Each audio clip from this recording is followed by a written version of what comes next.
Abusia mesaya mo bibia kwaba ahaye OMG so na ene yiba bedim komo na yatwetwe nkomo na se timfo se otimu a ya na owro wo kawa efa wo bati abusia yenya analysis waba mi fie na wabefa mi fun edeko odeko ye no what na sie hu say no me phone na wabefa no e wo se ode phone me phone ebre me back na wasan amama ebeti ase se ode me phone ni aye mia nkasa me phone ebebre me a gise one meko deal deal ben a gise me phone no udi sima wa me kire loan me a me phone na waba me fie abefa me phone wabe wia me phone no edekon ansa na wode me phone bebre me back no gise wode me phone no esan ma me loan na loan no phone ni ebeba beda me fie for 3 good years na ebeda me fie for 3 good years ni wia obesen aba befa me phone no e de akọ abusuya tie ni yi nkomo na yedi no a very serious issue na se 3 years ne so na se manije ho se no se me phone no sign da me ho a abusuya ube sign de me phone na sign ama me another 3 years bio na se so a wa be fa me phone ni e de akọ timfo so timu a owro kawa e fa wa bati ni nyina ne se Ashanti Kingdom eye osei tutu the second oti agwaso abusuya Britain fo ahu se olden days no omoba Ghana Ashanti mamu besesa Ghana go Ashanti akonwa no ye kabisa nkra go mewra finidin kra sikadwa ene some items bia ewo ahemfie osei tutu ahemfie which is Ashanti Paris no British no mo ba ya mo besesa gold ne some items bi no omo be wia de koye no omo atena se ahu se ewo se omo de saa nneoma no eba Ashanti mam de bra otumfo na omo de bra otumfo a omo de ma otumfo for just 3 good years ade ya Ashanti man de sikadwa aye Ashanti man ejapade no Ashanti man enwera ade no for 3 good years omo de ma Ashanti man for loan for 3 good years 3 years na so na se otumfo pese ade ne san tena ho biwa omo be sign their money loan for just 3 years na 3 years na san so a na omo abefa sikadwa any gold ne some items na eye Ashanti man empire dia no olden days no omo befa koye no omo be sign abefa de akọ na eye crime say omo Britain for no beba be forward a omo be sign dia brew na emum no pese omo de rent wo back a omo betimi dia brew for some time no mo asen abefa ko abusia we eyemra timfo etimu a owro kawa efa wabati moment ko hwe video no. Recent initiative by the United Kingdom to restore some of Ghana's cherished crown jewels after a century and a half of controversial looting marks a significant milestone. This endeavor, while appearing as a triumph in repatriation efforts, comes with a nuanced narrative of artifacts being loaned rather than permanently returned. The process involves a delicate dance between the UK and the Asantehene, the current ruler of the Ashanti people, highlighting the complex dynamics of cultural restitution.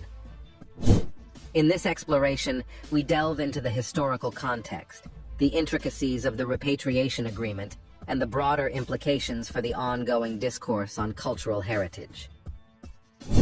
To understand the weight of the recent repatriation efforts, it is crucial to revisit the historical backdrop that led to the contentious removal of Ghana's crown jewels from their homeland. The Ashanti civilization, once a dominant force in West Africa, thrived on lucrative trade in gold, textiles, and slaves. European interest in the region, known as the Gold Coast, burgeoned with tales of African affluence, triggering clashes between Britain and the Ashanti in the 19th century. The turning point came in 1874 when, following an Ashanti assault, British forces conducted a punitive expedition, pillaging Kumasi and seizing numerous treasures from the royal palace. The artifacts, including a ceremonial sword and gold badges worn by official tax collectors, were not merely acquired for wealth accumulation. They served as political instruments aimed at eradicating symbols of authority, reflecting the imperialistic ambitions of the time. Among the items slated for loan, primarily obtained during the 19th century conflict, is a gold peace pipe, a symbolic inclusion echoing the profound cultural significance of the artifacts. The Victoria and Albert Museum, V&A, and the British Museum, responsible for maintaining the UK's crown jewels, are participating in this repatriation effort, emphasizing the need for a fairer means of sharing objects derived from wartime looting and military campaigns with the countries of origin. Central to this repatriation agreement is the Asantehene, the traditional ruler of the Ashanti people. Unlike direct negotiations between the UK and the Ghanaian government, these agreements involve engagements with the Asantehene, currently known as Otumfuo Osei Tutu II. His attendance at the coronation of King Charles last year signifies the ceremonial role retained by the Ashanti people, despite the integration of their kingdom into Ghana's contemporary democracy. The artifacts are set to be showcased at the Manshia Palace Museum in Kumasi, the capital of the Ashanti region. This exhibition aligns with the Asantehene's Silver Jubilee celebration, underscoring the cultural and symbolic importance of the repatriation efforts. As a special advisor to Ghana's culture minister conveyed to the BBC, these artifacts are not mere objects. They carry profound spiritual significance, representing the essence of the nation. The loan, viewed as a positive step forward on the anniversary of the looting, is seen as a symbol of healing and remembrance of past atrocities. The Ashanti Gold artifacts are believed to be imbued with the spirit of past Ashanti kings, adding a layer of spirituality to their significance. Nim, serving as a special advisor to Ghana's culture minister, emphasized that these artifacts are not mere museum pieces. They are sacred symbols deeply rooted in the nation's history. The loan, therefore, is not just a transaction, but a gesture that acknowledges the spiritual connection between the artifacts and the Ashanti people. The Manshia Palace Museum in Kumasi, where the artifacts will be showcased, serves as a fitting venue for this exhibition. It becomes a focal point for the Ashanti people to celebrate their heritage, especially during the Silver Jubilee celebration of the Asantehene. This temporal convergence of cultural and historical events enhances the profound impact of the repatriation effort. The intricacies of the repatriation agreement extend beyond the cultural and historical realms into legal complexities and diplomatic intricacies. Notably, certain national museums in the UK, such as the V&A and the British Museum, are legally prohibited from permanently repatriating disputed items in their collections. This legal constraint necessitates creative solutions, leading to loan agreements as a method to facilitate the return of objects to their countries of origin. The 3-year loan agreement, with the possibility of extending for an additional 3 years, reflects a cautious yet hopeful approach. While it addresses the immediate goal of returning the artifacts, it also raises questions about the long-term commitment to cultural restitution. The absence of direct negotiations between the UK and the Ghanaian government highlights the unique dynamics of these agreements, involving traditional leaders like the Asante. Optimism for a new sense of cultural cooperation is expressed by the chief negotiator for Ghana. Despite years of resentment and historical wounds, the repatriation efforts are seen as an opportunity to forge a positive relationship between the UK and Ghana. This optimism extends beyond the artifacts themselves, envisioning a broader collaboration in the realm of cultural heritage. However, the repatriation effort is not without controversy. Concerns linger among countries asserting ownership of disputed artifacts, fearing that loans might be construed as an acceptance of the UK's ownership. This apprehension underscores the significant influence wielded by the UK in the discourse on stolen cultural items. When stolen artifacts cannot be permanently restored to their rightful owners, but are instead loaned to them, questions arise about the power dynamics embedded in these arrangements. Tristram Hunt, the director of the V&A, acknowledges the symbolic significance of the gold artifacts as Ghana's crown jewels. The items slated for loan, primarily acquired during the 19th century conflict, include not only ceremonial swords and gold badges, but also carry the weight of historical narratives. These narratives recount the clashes between the British and the Asante, marking a chapter of imperial history that continues to shape perceptions and discussions surrounding cultural heritage. Hunt emphasizes the need for museums to contemplate fairer means of sharing objects derived from wartime looting and military campaigns with the countries of origin. The acknowledgement of historical injustices and the understanding that acquisition during the 19th century was not merely about wealth accumulation, but also a political act aimed at eradicating symbols of authority, highlights the evolving perspectives within cultural institutions.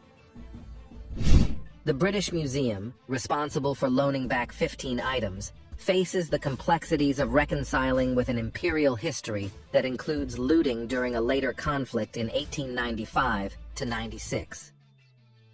Over time, Britain has grappled with its imperial legacy, and as pressure mounts from other nations and activists, the return of objects taken by the British Empire becomes an increasingly urgent issue. The repatriation of Ghana's gold objects draws parallels with the broader discourse on cultural restitution, particularly concerning Nigeria's Benin bronzes. Thousands of sculptures and plaques seized by Britain from the Kingdom of Benin, located in present-day southern Nigeria, have become emblematic of the larger conversation surrounding stolen artifacts. Nigeria has long advocated for the repatriation. Thank you for joining us on Africa.